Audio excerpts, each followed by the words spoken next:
Welcome everyone. Today is July 1st. No, July 2nd. Oh boy. Yeah. And in 2020. And we're here with Tom Ryan and Barbara Engelhard, his wife, and I'm Kevin, Tom's son. And these are some of Tom's memories. And today's topic is part two of part-time jobs that he had as a young man. Okay, Tom? Right. I talked about having a paper route from the age of 10 to 14 and then going on to other jobs once I got to high school. But on Saturday, even when I was delivering 6 days a week, we had more time and we would go down to the office to pay our bill for the newspaper office. And while we were there, they were getting the Chicago papers ready to go out. And that was a big deal. Almost everybody got a daily paper, and then they got Sunday Chicago paper. And it was delivered in a different way. People had to pick them up and buy them, sometimes buy them at church when they were coming out of the church, not going into the church. And they would buy them at the corner store. And we had to deliver them on Saturday. So we would stuff them. We went down to the Northwestern train station. That was just down the hill from the newspaper office. And that was a commuter train that came out from Chicago. Waukegan was about as far out that the commuters went. And they would bring these newspapers, and they took mail too on the Northwestern all across the country and delivered the mail and collected the mail on the train. But this was the newspapers would come, and they brought them early in the week, and they'd be sitting. The news was funnies on the outside, and all kinds of special ads and special stories that were older, and they printed them early in the week and then sent them out separately from the final front page newspaper. So we would stuff these, we called them. We'd put the funnies inside the ads and finally went at the Northwestern station. We'd pick up the latest edition or the first edition of the newspaper. And at the top of the newspaper, it had little stars. They were just nobody hardly noticed them. But the first edition had the most stars. And then as the different editions would come out later, more up to date, all the way up through Sunday morning, they'd cut out one of these stars. So the more stars that were up on the top, the earlier the edition. So we would get the first edition and stuff it, and then they'd bundle it and put a number, how many papers were going to deliver to a little store. And then we got in this van, and there was a guy that drove it. He was only a couple of years older than we were, but you could get a driver's license when you were 15. And he would drive this van full of newspapers, and we would sit next to him.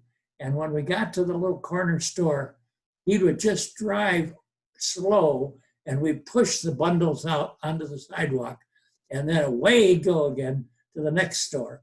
And that was so much fun. It was like cowboy riding almost. And most of us, we rode bicycles. We didn't have cars of our own. We weren't old enough anyway. So that was a fun experience. But I know. When we used to go down to the railroad station, on the way was a fish market. Waukegan was on Lake Michigan, and they caught lake trout and sold them in the store. And people would even drive to Waukegan to get the fresh. Well, they also sold shrimp. And the other kids said, "Did you ever have shrimp?" No, I'd never had shrimp in my life. I didn't even know what it was. They said, "Oh, it's really good." And they'd French fry the shrimp right there in the store. And we'd buy a little bag. It was kind of like a popcorn bag. And they'd fill it with shrimp.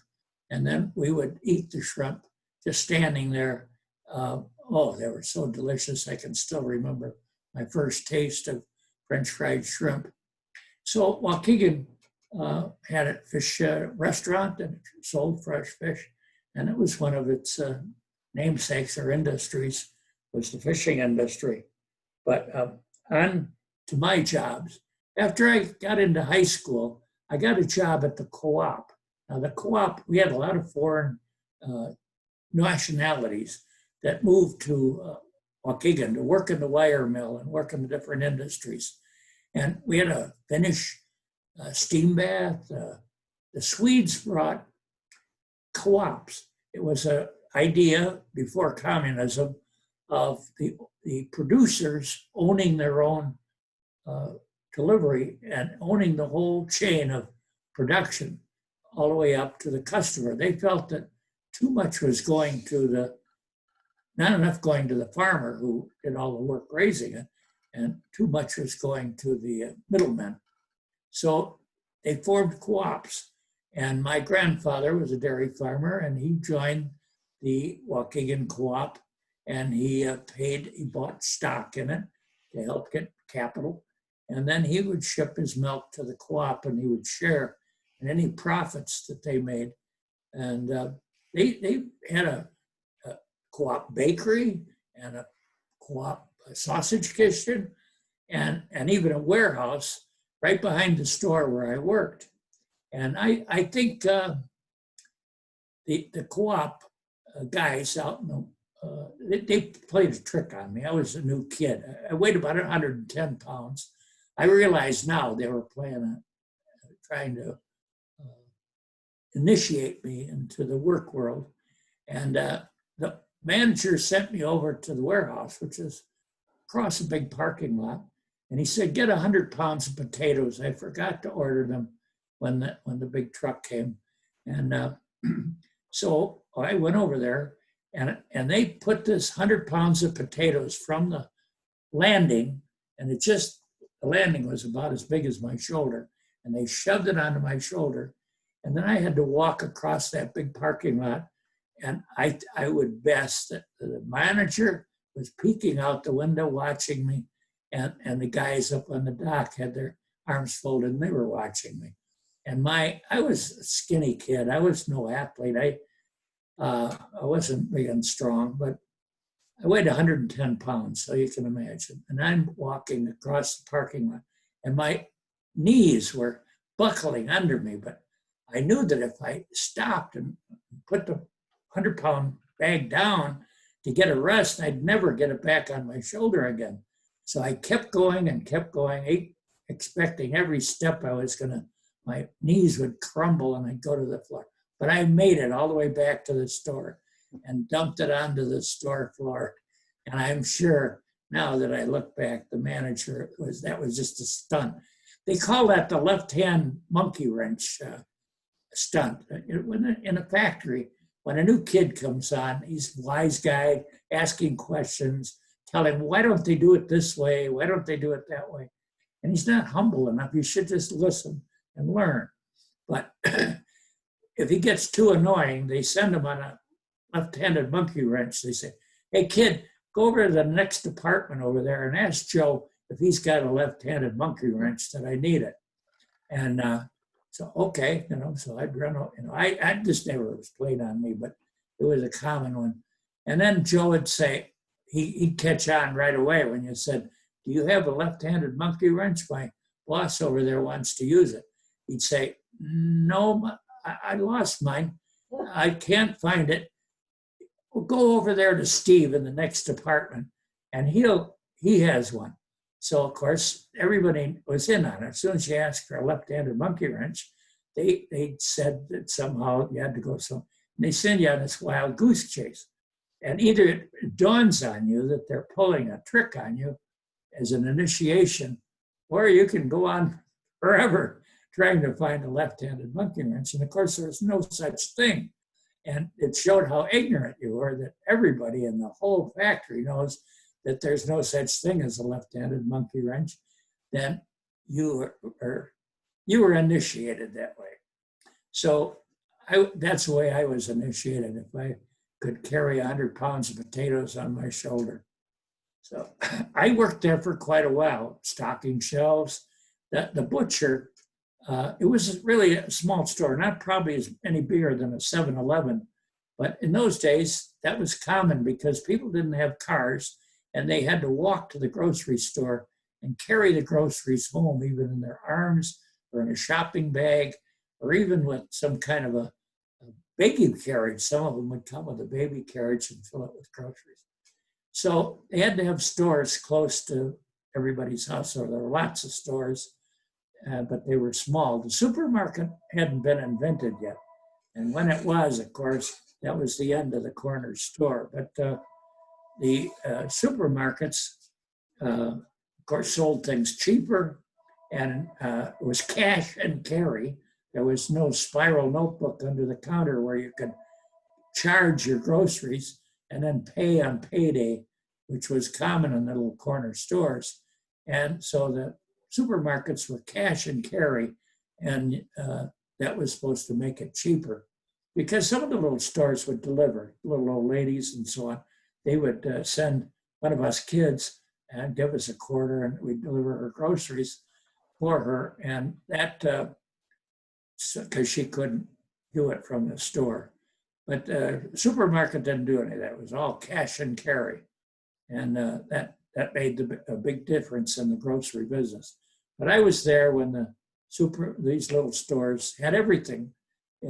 Fresh vegetables, and the butchers would cut your meat to order. And these ladies would come up to the butcher and they'd say, "No, I want my pork chops done this way." And he'd work really hard to please her and cut them just so. And anything he cut off the meat, and she didn't want the fat, she just wanted the meat because he paid by the pound. And he would throw the fat and the gristle and so on into the hamburger. So if you ordered hamburger, you knew it was going to have a lot of fat, grease, and a lot of gristle in it. But it was cheap because of that, because a lot of scraps went into the hamburger.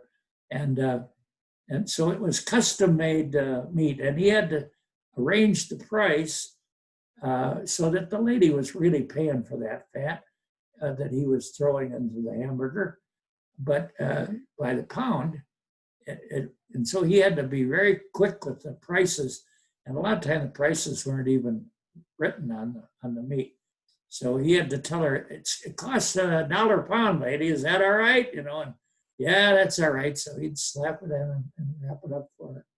So I saw a lot of that at the store. But after I went to college, I went to a community college at the old high school, Waukegan High, for a year. The campuses down at the University of Illinois at Urbana were full of GIs back from World War II, and there wasn't any room, any dormitory space. Even when I did get down there, the second year, I had to live in the old men's gym. Well, it was actually the men's old gym, and it was.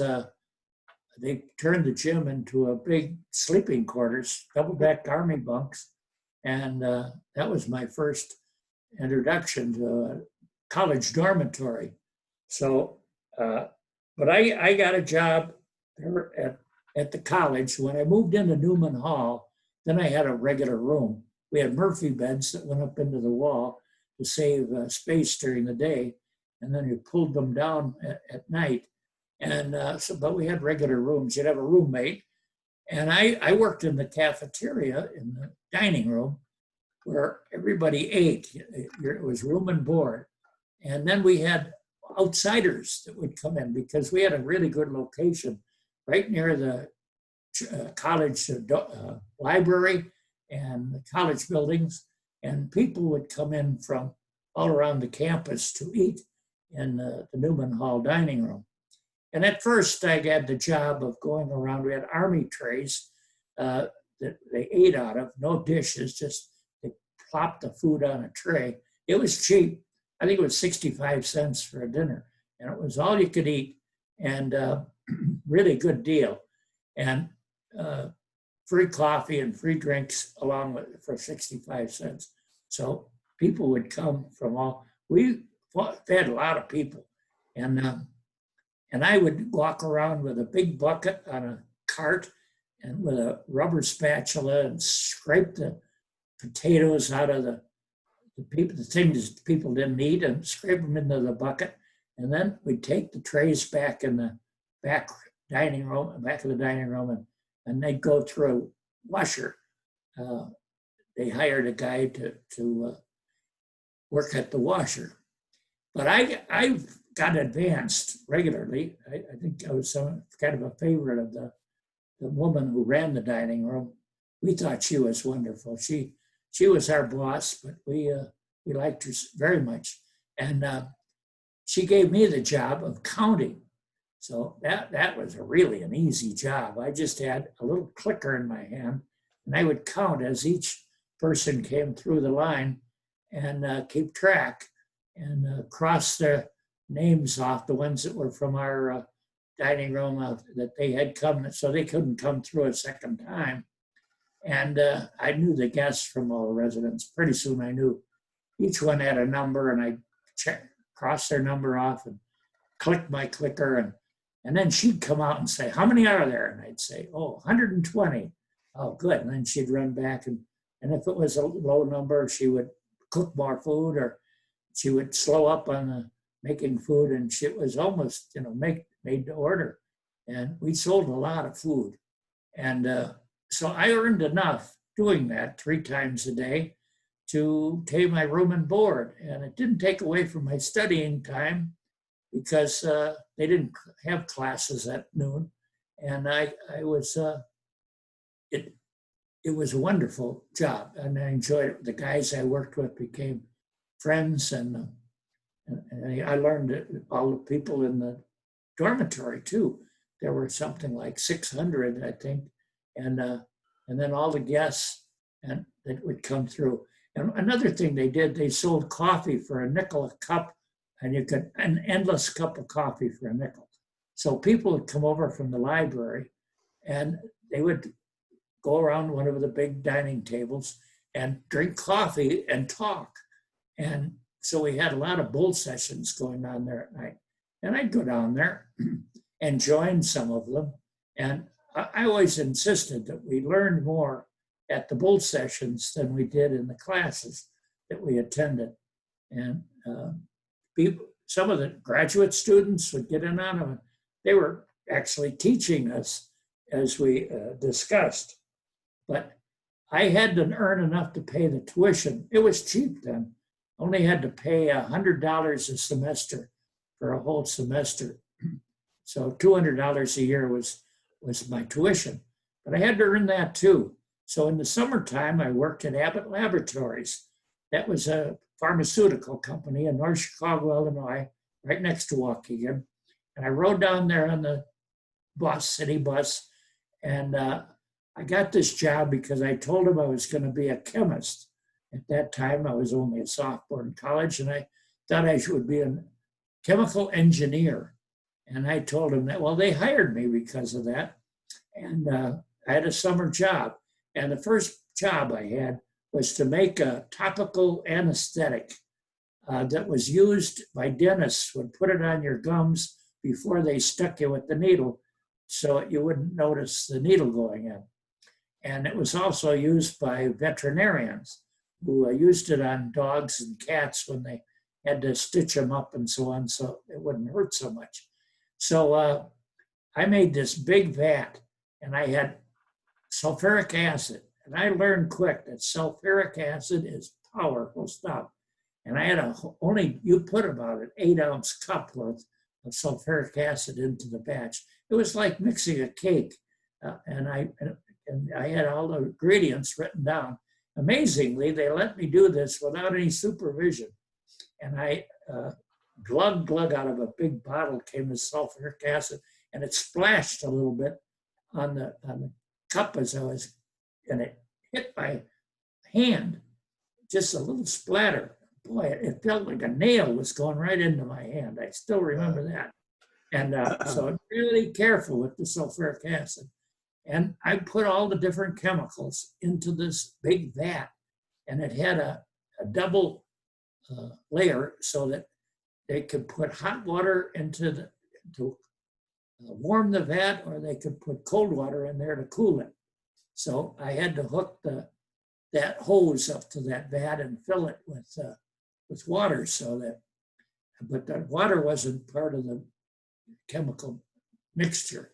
And then I put all the other chemicals in there. I don't remember all the names of what they were. And then I put it in a mixer, like a big mix master.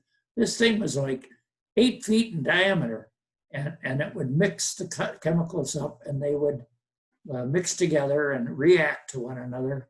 And I would have this anesthetic that, when it was dried, and could be put in bottles with labels on them from Abbott Laboratories. And that was my summer job at Abbott's. And I enjoyed that, but I hated the ride on the bus. It was summertime, no air conditioning. Lots of people, because gas was rationed. People didn't have cars. A lot of people from the Depression never did buy a car. And so they would ride the bus, and it was just jammed and hot. And I decided, when I went back to college, I didn't want to be a chemical engineer. I wanted to be a dentist. And so I decided I'd do that. And I changed my mind again later, and I wanted to be a school teacher. I was very shy, and I didn't think I could get up in front of a class, but I really liked learning and liked social studies. So I took a lot of social studies, and I was a teacher, become a high school history teacher. And I enjoyed that for 30 years. So I'm glad I made the changes that I did. And I had